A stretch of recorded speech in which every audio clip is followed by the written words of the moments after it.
Omnipresencia. Dios está en mis pantalones. Vamos a hablar un poquito del Dios de la Biblia.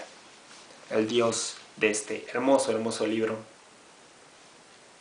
Si eres una persona a la que le gustan las historias de asesinatos, las historias de genocidio, las historias de pensamiento irracional, de homofobia, de racismo, este es tu libro, te va a gustar, ¿sí?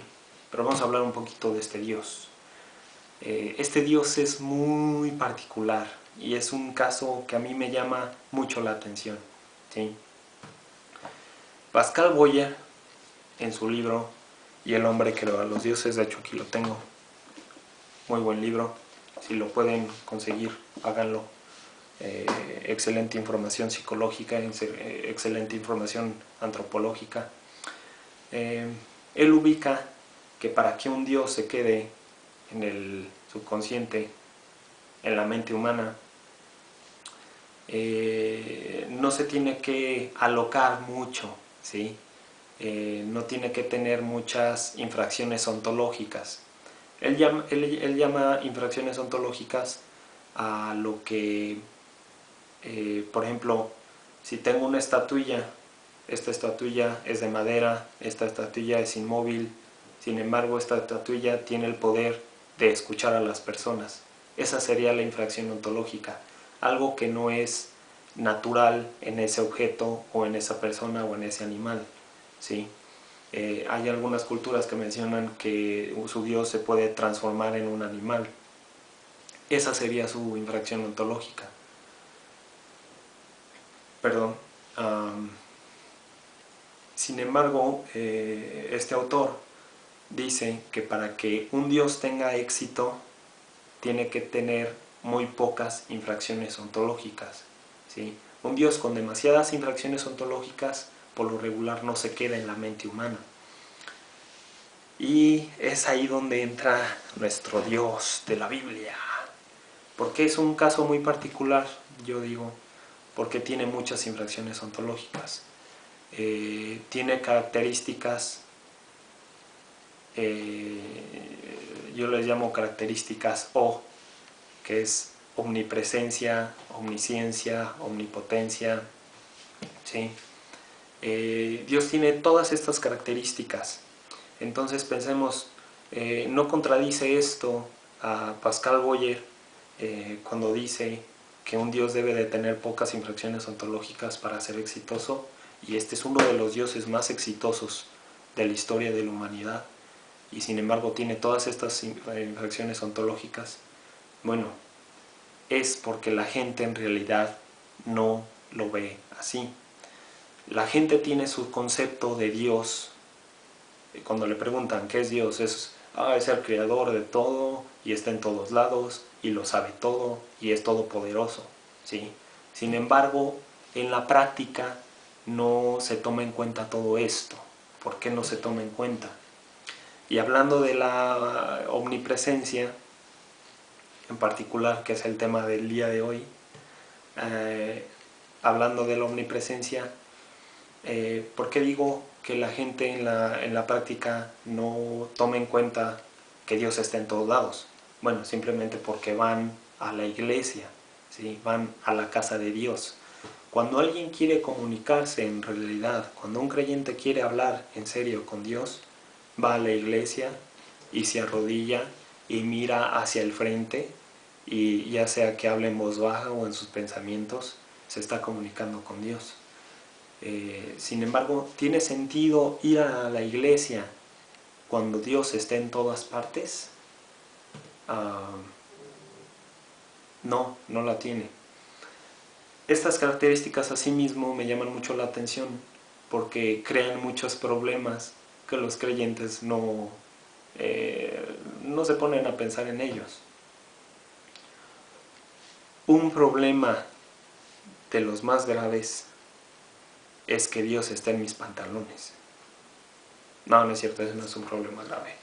Dios está en mis pantalones, está en todos lados, Dios está en mi axila, Dios está ahí, Dios está aquí atrás, soplándome en la nuca, lo cual es, si lo piensan, medio raro que tenga a Dios haciendo esto en mi nuca o en otras partes de mi cuerpo.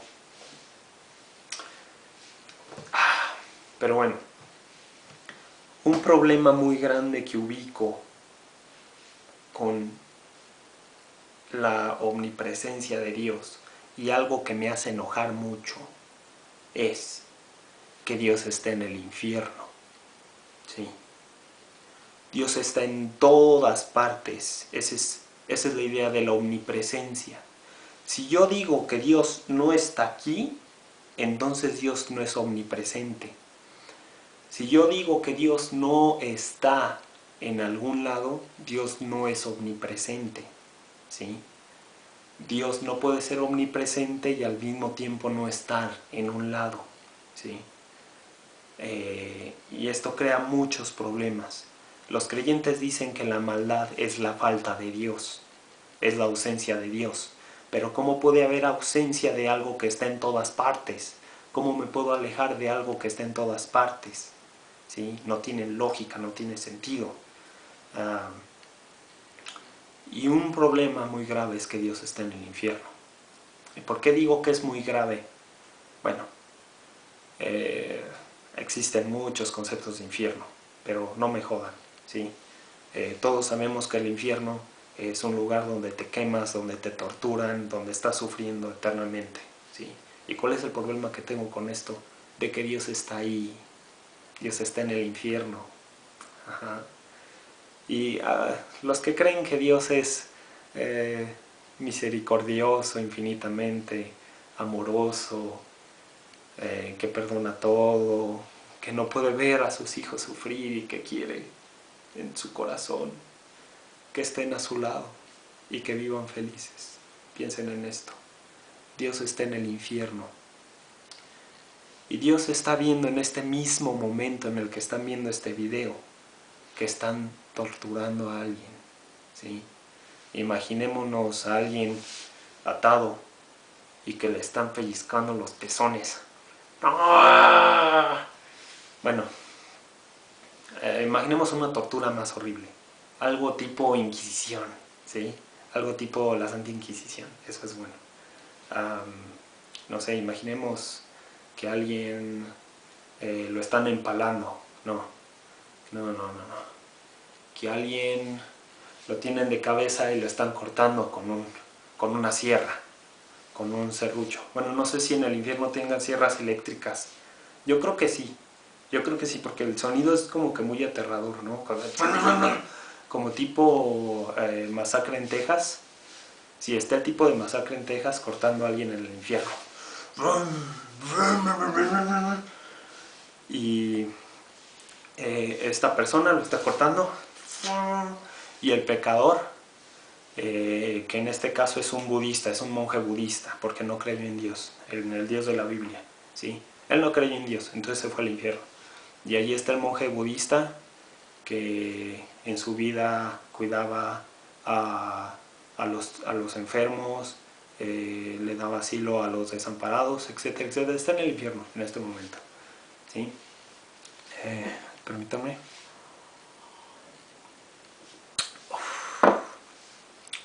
Muy bueno. Sierra eléctrica. Sierra eléctrica con fuego. Eso es, sierra eléctrica con fuego. Entonces están cortando a este monje budista. Como jamón. Cuando vamos a comprar jamón y sale así como que... Y sale el jamón por un lado. Así. Le están cortando así como que en tiras. No así, sino así como que... Supongo que es más doloroso que... Bueno, no sé. Pero están cortando a este monje. Y el monje está en su idioma. No sé. Y está... Dios... Dios está viendo cómo cortan a este monje. Y no está haciendo nada al respecto. No le importa este monje. No le importa esta persona que fue buena toda su vida.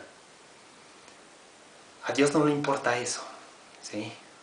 A Dios no le importa si eres bueno. A Dios le importa si crees en Él, si aceptas a Jesucristo como tu Salvador. Y este monje no conocía a Jesucristo, o lo conocía y decía, Jesucristo no. Jesucristo no, budismo sí, Buda sí. Entonces Dios está viendo cómo cortan a este monje y no está haciendo nada, ¿sí? Me gusta imaginarme a Dios con sus lentes 3D, así con sus lentes 3D, un refresco de esos asientos reclinables, pero lo de los VIP, ¿sí? En el infierno, ¿sí? Y su refresco y sus palomitas. Y lo están cortando al monje. Y Dios está ahí, no está haciendo nada. No está haciendo absolutamente nada. Y no me vengan con que Dios no está en el infierno porque Él es omnipresente. Él está en todos lados. ¿Sí? Este es un gran problema. O Dios, si Dios no está en el infierno, entonces no es omnipresente. Entonces dejen de decir que Dios está en todos lados. ¿Sí? ¿Cómo pueden saber, aparte, que Dios está en todos lados? Dios está en el cielo y Dios está en el infierno, porque Él es omnipresente, está en todos lados. Piensen un poquito en eso.